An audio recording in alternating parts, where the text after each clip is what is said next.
นิทกันเป็นเพื่อนใจกันอย่างคืนกบตั้งแต่เรียนมัธยมม.1 ม.2 ม.3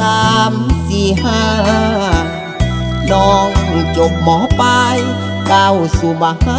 ลัยก็เลยห่างลาพอน้องมีทุนการศึกษาไอ้ลูกพอนาหาขึ้นบ่มีจึงต้องหยุดเรียนเป็นหนุ่มสามัญชนธรรมดาสิ้นสุดเส้นทางการศึกษาความทุกข์ขวางหน้าเลยหมดเท่านี้สมัยทุกวันเขาเลือกเป่าปริญญาตรีเฉพาะลูกสาวเพิ่นผู้ดีเพิ่นต้องให้มีอนาคตไกลเป็นหนุ่มบ้านนอกยังขับตอกอีแตนไทยนาย้อนเฮาเรียนจบม.5อาชีพไทยนาอยู่กับผ้า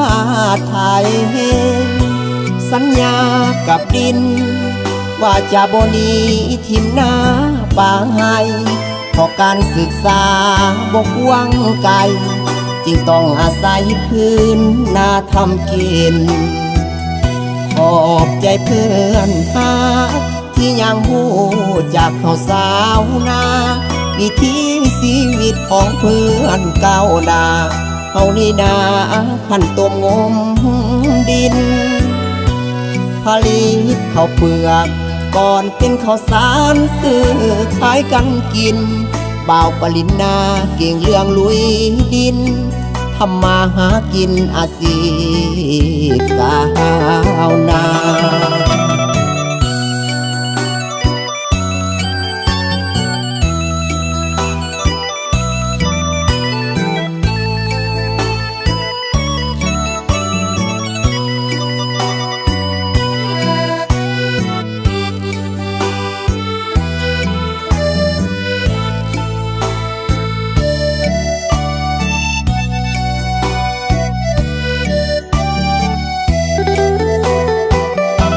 เป็นหนุ่มบ้านนอกยังขับตอกอีแตนไทยนาย้อนเฮาเรียนจบม.5อาชีพไทยนาอยู่กับผ้าไทยสัญญากับดินว่าจะบ่หนีทิมหน้า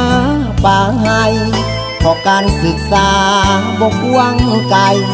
จึงต้องอาศัยพื้นนาทำกิน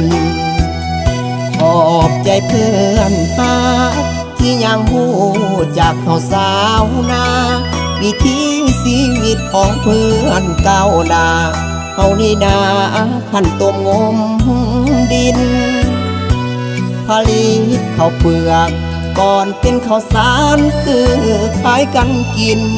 บ่าวปริญญาเก่งเรื่องลุยดินทำมาหากินอาชีพสาวนา